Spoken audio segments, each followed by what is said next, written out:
Good morning students. आज हम history का चैप्टर नंबर फर्स्ट का पार्ट नंबर 5 रीड करेंगे, जो कि हमें 4.3 से ब्रिटेन की अजीबोगरीब दास्तान से रीड करना है। कुछ जो विद्वान थे, इन्होंने तर्क दिया था कि राष्ट्र या राष्ट्र राज्य का मॉडल या आदर्श ग्रेट ब्रिटेन है।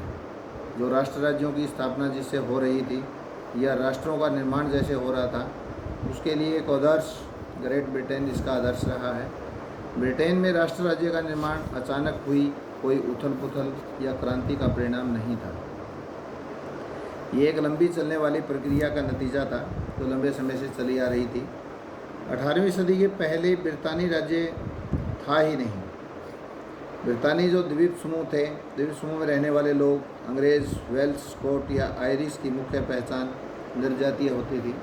नरजातीय होता है एक साझा नस्ली, जनजातीय या सांस्कृतिक उद्गम होता है जो अपने समुदाय की अपनी पहचान मानता है, उसको कहते हैं नरजातीय। यानी अंग्रेज़, वेल्स, स्कॉट या आयरिश, इनकी जो पहचान थी इसको नरजातीय बोलते हैं। इन सभी जातीय समूहों की अपनी अपनी पहचान, सांस्कृतिक और राजनीतिक परंपराएं थी, लेकिन जैसे जैसे आंग्ल राष्ट्र की धन दौलत, अहमियत और सत्ता में वृद्धि हुई, वह द्वीप समूह के अन्य राष्ट्रों पर अपना प्रभुत्व बढ़ाने में सफल हुआ। एक लंबे टकराव और संघर्ष के बाद आंग्ल संसद ने 1688 के अंदर राजतंत्र से ताकत छीन ली थी। इस संसद के माध्यम से एक राष्ट्र राज्य का निर्माण हुआ जिसके केंद्र में इंग्लैंड था।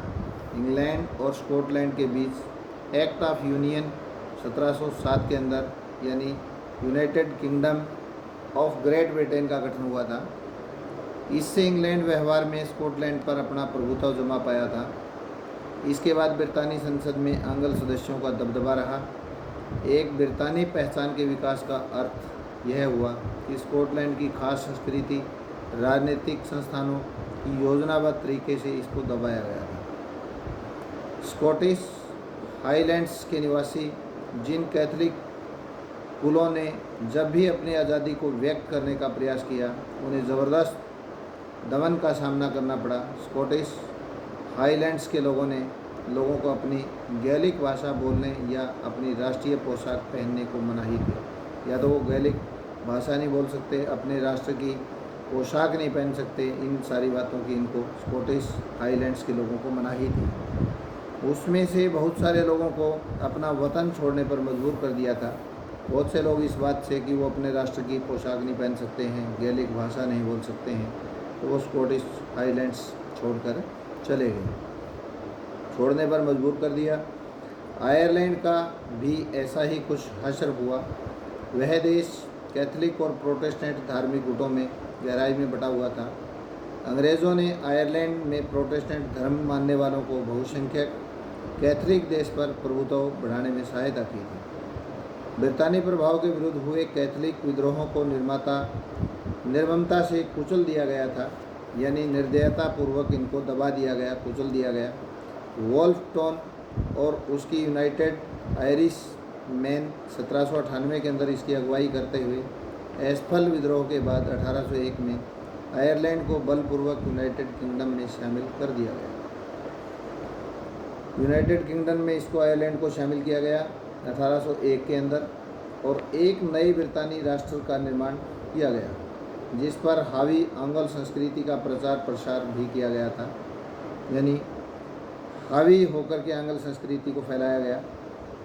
नए ब्रिटेन के प्रतीक चिन्हों ब्रितानी झंडा, यूनियन जैक और राष्ट्रीय गान God save our noble king. कहने का मतलब एक राष्ट्रीय गान था इनका, God save our noble king के नाम से इसको खूब बढ़ावा दिया गया था। और पुराने राष्ट्र इस संघ के मातहत सहयोगी के रूप में ही रह गए थे, केवल सिर्फ सहयोगी रह गए। राष्ट्र की जो दृश्य कल्पना होती है, पॉइंट नंबर 5 के अंदर था, राष्ट्र की दृश्य कल्पना की राष्ट्र को कैसे दिखाया जाए, उसकी कल्पना कैसे की जाए। इसके अंदर किसी शासक को एक चित्र या मूर्ति के रूप में अभिव्यक्त करना आसान है। कोई भी शासक है, उस शासक को चित्र के रूप में, मूर्ति के रूप में बनाना, अभिव्यक्त करना आसान होता है, लेकिन एक राष्ट्र को चेहरा कैसे दिया जा सकता है, एक राष्ट्र को चेहरा देने के लिए 18वीं और 19वीं सदी में कलाकारों ने राष्ट्र का मानवीकरण करके इस प्रश्न को हल किया था। दूसरे शब्दों में उन्होंने एक देश को कुछ यूँ चित्रित किया जैसे वह कोई व्यक्ति हो। इस प्रकार से उसका महिमा मंडन किया गया। उस समय राष्ट्रों को नारी वेश में प्रस्तुत किया जाता था। हमारे भी भारत माता का जो चित्र है वो नारी वेश में ही है, इसलिए उसको प्रस्तुत किया जाता था।